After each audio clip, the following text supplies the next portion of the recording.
Am I losing my mind? Am I wasting my time? Do I know who I am? I don't know who I am. Can I say I'm the man? I don't know, I don't know, I don't know, I don't know, I don't know who I am. So confused in this life full of mystery. Guess I'm glad it ain't a life full of misery. I wanna dance, I wanna fly, I wanna let it free. But that's a different side of people they don't wanna see. I've been caught up in my mind sometimes, so I rhyme just to feel alright. And when the rhyming did good, that's when I just understood it was by design. And when I feel this way, I just walk and talk to appear this way, baby.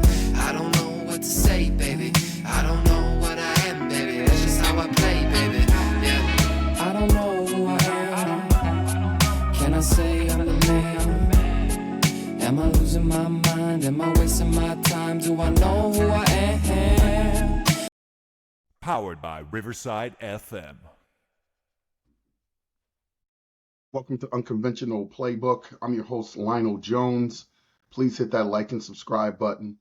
We're 1 day away from Minnesota Vikings' first look preseason game. I know a lot of excitement is about JJ McCarthy, how much time he's going to get. If you had an opportunity to watch KOC's presser yesterday, he said that JJ McCarthy, he used the word significant. Significant's a big word. That means he's going to play a pretty good amount of time. Sam Darnold's going to get his run. He said it's going to be Sam Darnold, it's going to be JJ McCarthy.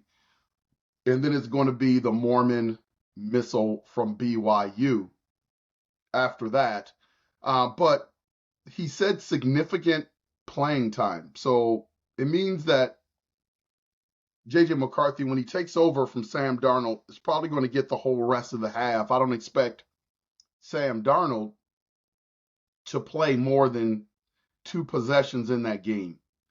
So, you know, he'll have two cycles, and then JJ McCarthy will come in and take over. By that time, the majority of the 2s will be out of the game at that time, and JJ McCarthy will get an opportunity to play with the 2s. And I think he'll take the Vikings into halftime, possibly get a possession after halftime, and then that'll be it.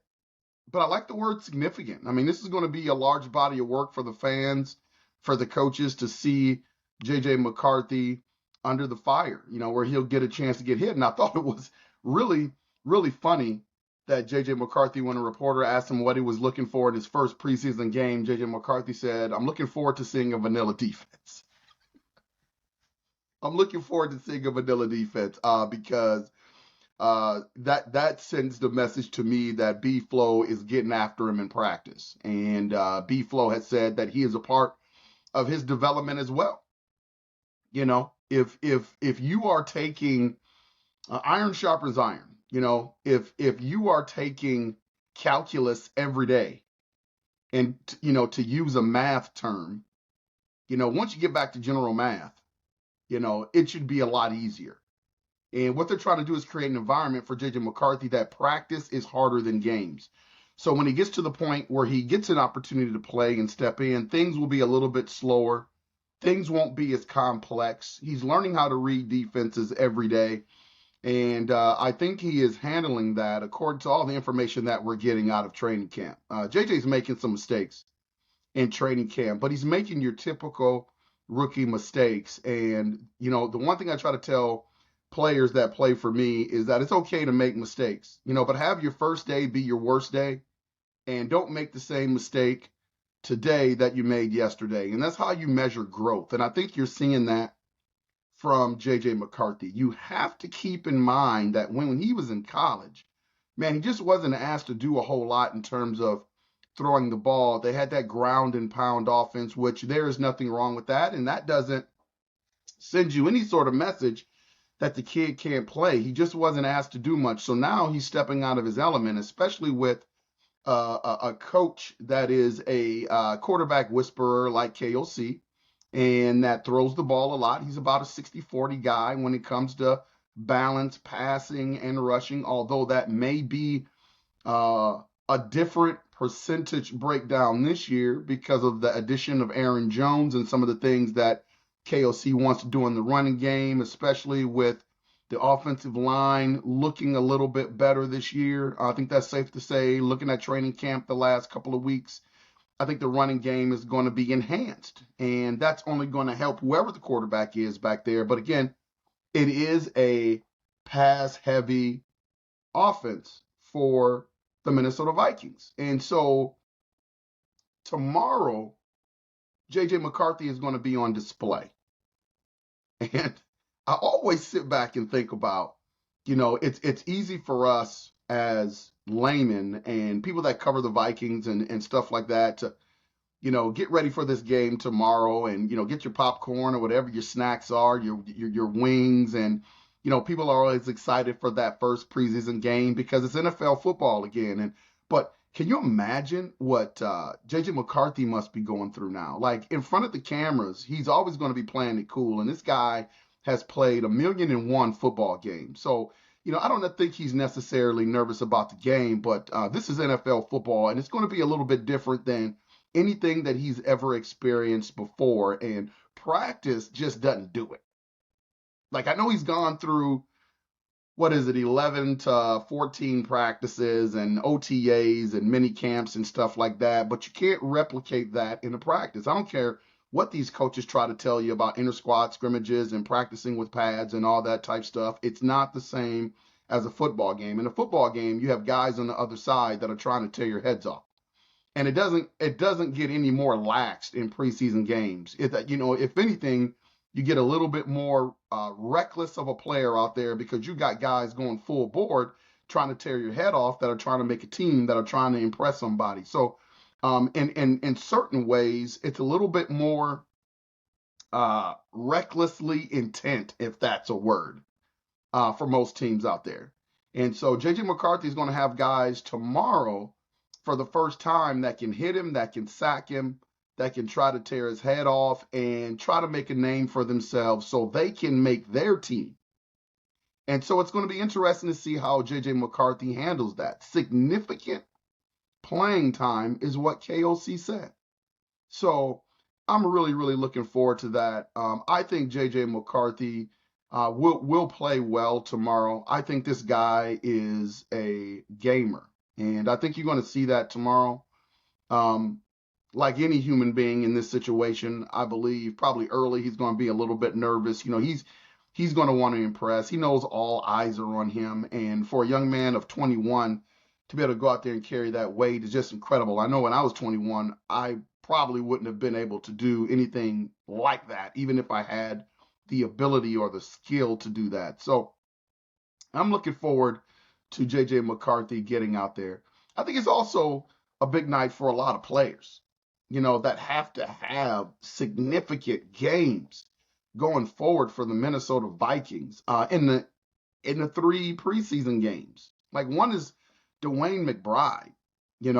He was a 2023 selection, hasn't really been able to get on the field, has a lot of talent, but I think, the preseason is going to be really big for that young man. He's got to step up to be able to make that 53-man roster. I think that's in jeopardy of him making that roster if he doesn't make a name for himself this preseason. Another one is Trent Sheffield Jr. In that wide receiver room, which a lot of players have been making names for themselves. Powell is probably the 4th receiver. Naylor is probably the 3rd receiver. Obviously, Addison and Justin Jefferson are the top 4 wide receivers. So you look at Trent Sheffield, him making that squad probably as a special teamer, but also showing his wide receiver skills. That's going to be huge for him to try to make that 53-man roster. I mean, these are guys that are like on the bubble that have to do something tomorrow. So I'm going to be watching that. Robert Tonyan, got injured unfortunately last couple of days in training camp, but the best ability is availability. And if you're injured, with all the tight ends that the Minnesota Vikings have going for them, especially with Hawkinson possibly coming back a little bit earlier than expected. All reports are saying that he's ahead of schedule. Robert Tonyan has to be on the field to be able to make this team. Like that's huge. That's huge for us. I'm just pulling for some of these guys. I know these guys have worked hard. And then you got Lewis Seen and Andrew Booth Jr. For the first time, Lewis Seen had an opportunity to practice the other day. Hadn't heard really any reports on how well that practice went or what he did, but he's definitely on the bubble. And this is somebody I think the whole Minnesota Vikings organization is probably rooting for. I mean, why in the heck would you want to give up on a number 1 draft pick if you didn't have to? But if the kid can't get on the field and he's hurt and he's not grasping B-Flow's defensive concepts and the playbook, I've heard various things. I don't know what is most significant. Is it the injuries or can Lou Seen not handle the playbook? I just don't know. But I know that he's on the brink of getting cut from this team. It's not even to the point where the Minnesota Vikings can trade him and get some of their assets back for him. I mean, they went after Lewis Seen in the first round. And unfortunately, he broke his leg in London, and ever since then, it's just been a no-show. So that will be an unfortunate hit for the Minnesota Vikings. I mean, I would hope I am pulling and praying for this guy to be able to make this squad, but he's in a room full of safeties that can go. I mean, you look at Theo Jackson right now.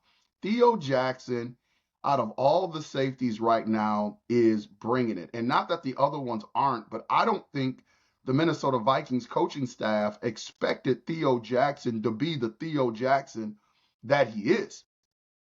And this is one of those players. I tell my players all the time that want more playing time, make me play you.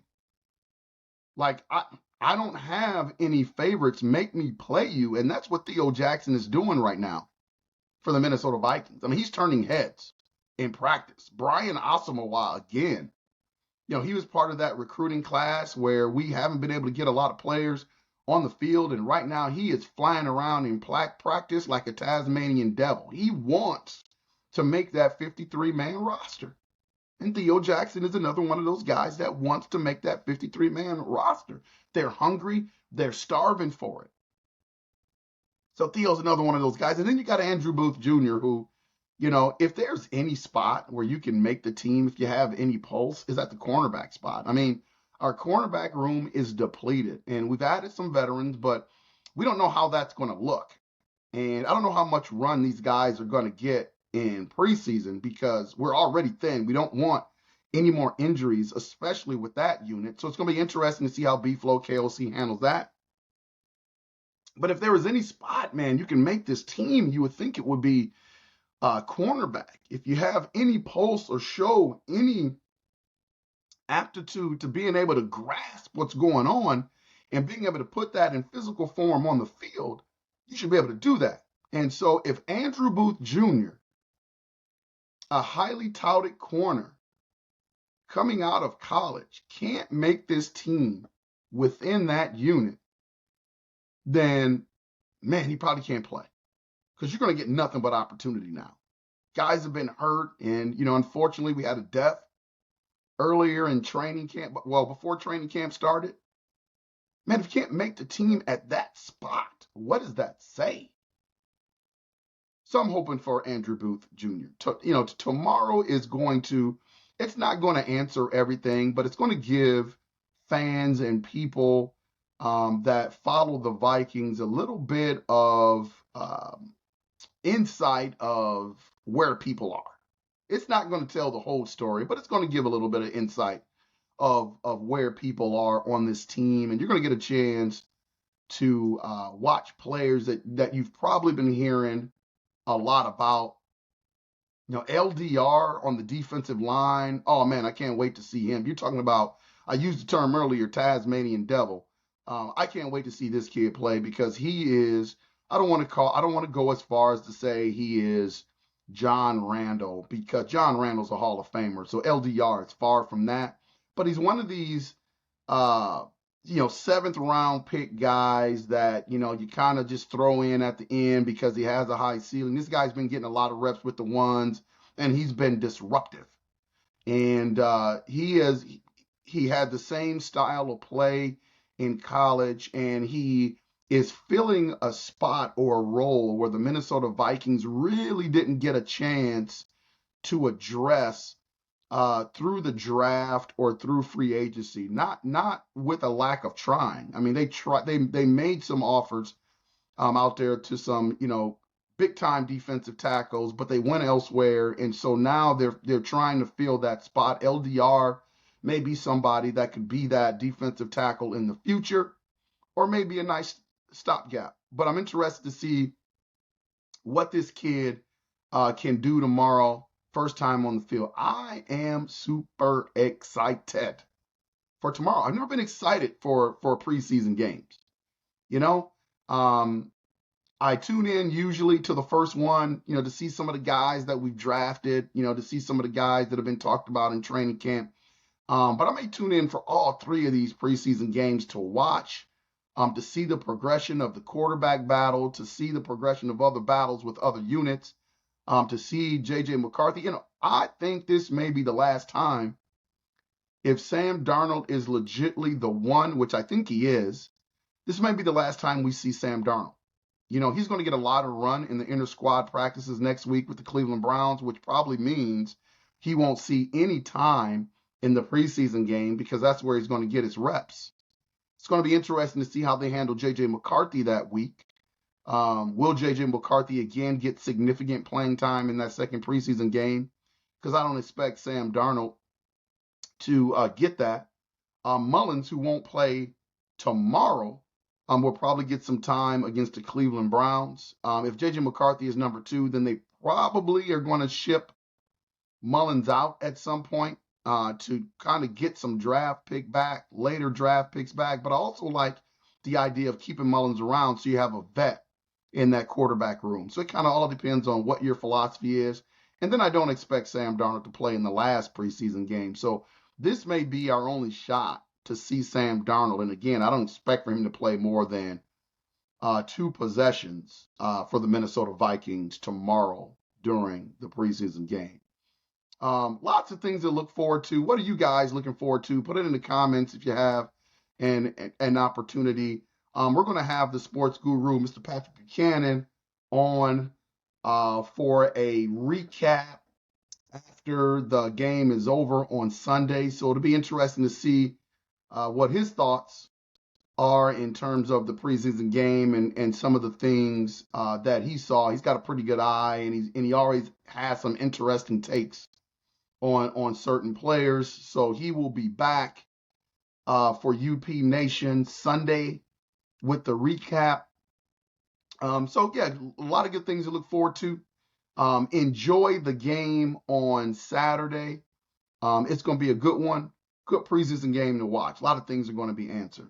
This has been Unconventional Playbook.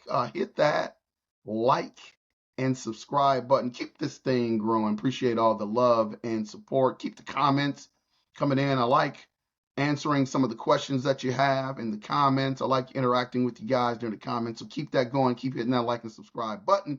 This has been Unconventional Playbook. I am your host, Lionel Jones. Latrey, take us home, my man.